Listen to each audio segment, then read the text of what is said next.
మిత్రులకు శ్రేయోభిలాషులకు నమస్సుమాంజలి.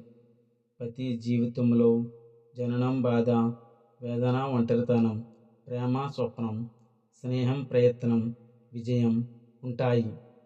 ఇలా ఒక కుర్రవాడి జీవితంలో బ్రహ్మ రాసిన విధిరాతలో ఆ కుర్రవాడి జీవితం ఎలా సాగింది అనే దానిపైన ఒక కథ రాద్దామని అనుకుంటూ రాసిన కథే ఈ బ్రహ్మ రాసిన విధిరాతలో ఒక కుర్రవాడి జీవితం అంటూ ఒక నవల వ్రాసాను.